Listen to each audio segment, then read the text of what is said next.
Never gets old. What's going on, guys? I'm Chris, and this is Regular Guy Training, and today I'm covering another thing that I just forget to review a whole lot because of the simple fact that it's been around so friggin' long and it's such a staple that I forget certain things. But this is the Ultimak. Now, Ultimak is not a new name. It's been around for a long time, and they do make stuff for guns other than the AK, right? But what I have noticed is this, particularly revolving around the AK. There's a lot of different mounting solutions that have existed. There's a lot of different gas tubes that are out there. There's a lot of different top covers. There's a lot of different side rail mounts and that kind of stuff. But I have noticed a couple of things about a lot of those different systems. For one reason or another, there's always some sort of quirk that makes this more favorable to me, right? Now, for instance, right, because you have to put this in competition with a lot of different stuff that's out there. What this is right here is deliberately set up for something exactly like this. You're smacking a dot and a light on the gun, and that's all that you're going to use it for. Okay, you may suppress it or whatever, but it's a simple solution. It's a simple solution to mount up a dot and a light. Now, there are some pros and cons to this specifically. Number one, if the dot that you mount up to it is ass, the heat that builds up here will absolutely destroy that optic. I've seen like little Bushnell dots and shit like that come out with like onboard Ultimaks, and I've seen these, especially under high volume stress and that kind of stuff, where you're at a class, you're blowing a lot of rounds, it's fucking June, and it is super hot for no reason, and you're out there blowing a bunch of rounds, you know, doing the Michael Jackson thing, because it's mandatory at this point, because everything's fucking hot, and if you touch anything other than just the wood or whatever, it's going to burn the shit out of you. I've seen this thing turn the insides of a Bushnell into a kaleidoscope. Okay, where the dot isn't projecting anymore, and there's a whole lot of crap just rattling around in there. So, if your optic is ass, this will murder that optic. But if it isn't, this will do just fine. And I have noticed that, you know, other gas tubes that are out there, like I think there's one from Midwest Industries, and for some reason, that particular tube, the rail space on it is shorter, meaning the number of individual slots that you have.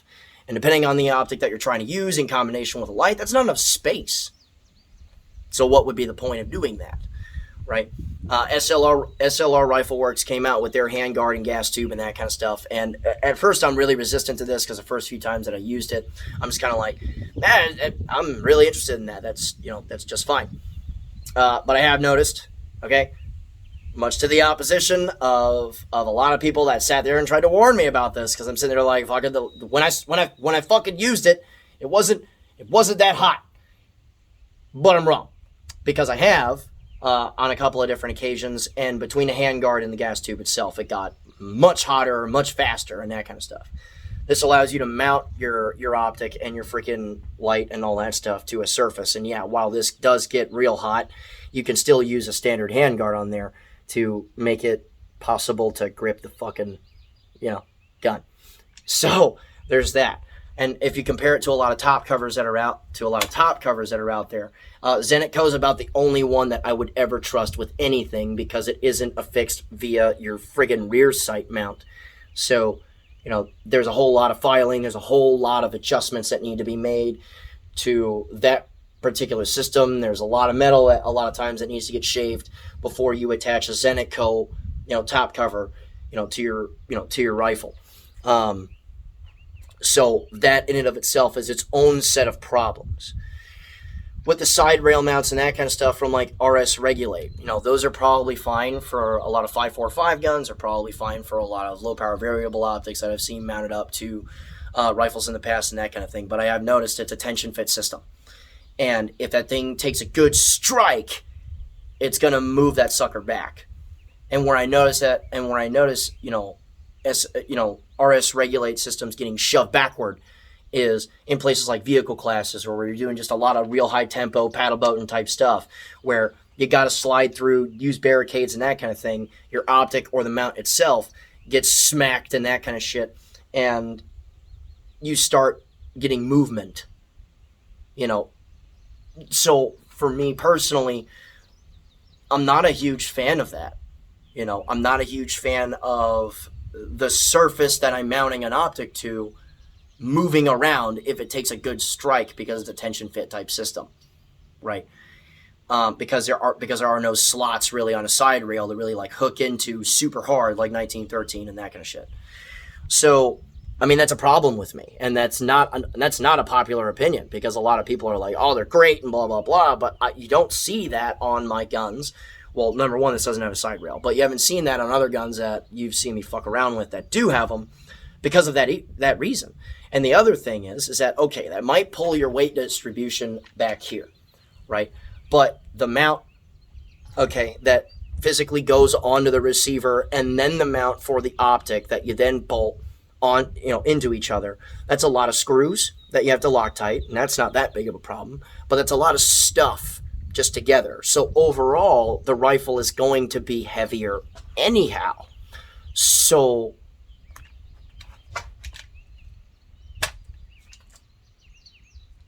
just have a lighter gun, have a tighter, lighter system and that kind of stuff without any issues.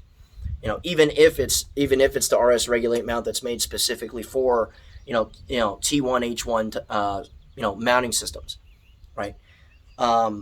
It's just less stuff, because all you're doing is pulling a gas tube, replacing one that's like an ounce and a half or so heavier, and then bolt your crap to it. And as you know, by the way, if you're mounting a light to it and you go with an RS Regulate system, you still have to bolt the light to it. So now that's your RS Regulate barrel clamping light mount. So that's more weight overall. That's more screws overall. Whereas this guy's 4 screws. Done. Now, there are a couple of things that I personally really enjoy about it. There are a couple of things that are kind of pain in the ass. And one of the cons, obviously, like I said before, is heat. The second one is, especially depending on what kind of handguard that you're using, you're probably going to have to file a handguard a little bit because this clamps to your barrel, which I'm not a huge fan of, but I understand the necessity for it, and I don't suffer an accuracy penalty that much, really, at all. So there's that, just getting it centered because it kind of floats in space until you get it clamped down, and also understanding that the rail itself needs to hover between the gas block itself. It shouldn't be making contact with it or all the way back here towards the trunnion because it shouldn't be making contact with either or. It should be centered, right? So getting it centered, getting it straight up and down and that kind of stuff is kind of a pain in the ass. But frankly, installing a lot of things as far as aftermarket AK stuff is sort of a pain in the ass. So, that's really the only con that I've got is that it's like a 20-minute thing that I'm sitting there cussing like I'm assembling IKEA furniture or some shit. And then once it's mounted up, cool. That's like Loctite shit, and it's a done deal. Like, I don't care anymore at all. Great thing about these guys too is that they have different lengths for different stuff. Unfortunately, it's a little weird that they've been around as long as they have, and they aren't a little more specific on certain things. Like, for instance, this is not for a Draco. This is for an AMD 65. And while it works, it's not. You can tell it's not specific to this because it is still a tick short. And you notice that because up in here, you notice one of the reasons why my action is slowing down is, one, I go through recoil springs, and two, it cuts off some of the sealing, some of the pressure sealing that you get up front because it is a little bit shorter than it really should be. So I do lose a little bit of energy, and the simple fact that I'm not using a booster up front robs a little more energy. So that's why my action's a little slower than it probably should be. So, I wish they were a little more specific about that, but if you weren't fucking around with a Draco or something like just a regular AKM style rifle, the variants that are there work really well.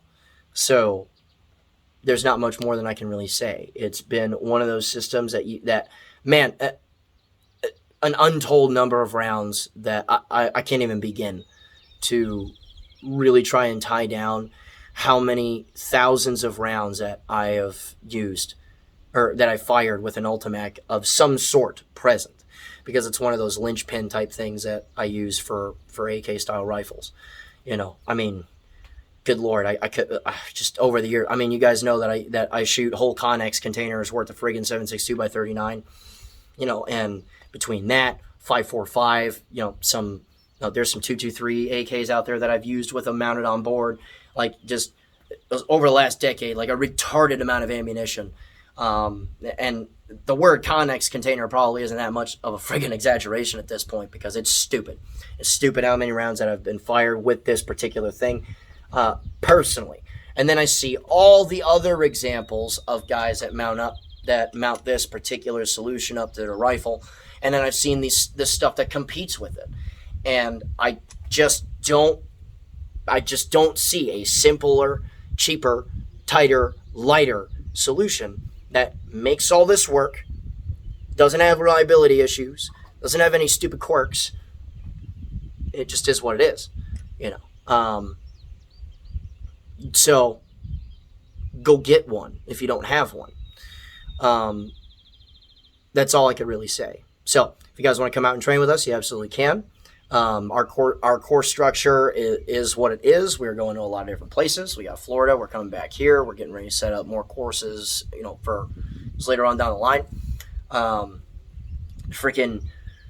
If you want to support us through Patreon, you absolutely can. If you want to get something out of supporting us, $41 a month gets you the ability to train with us as often as you want, so long as you signed up to that. Because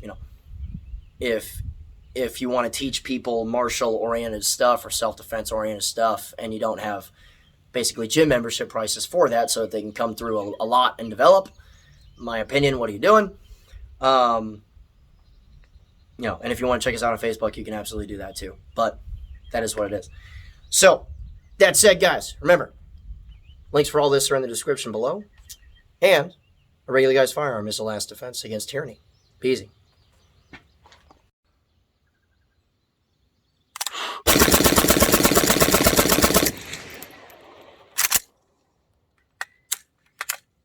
Woo! It never gets old.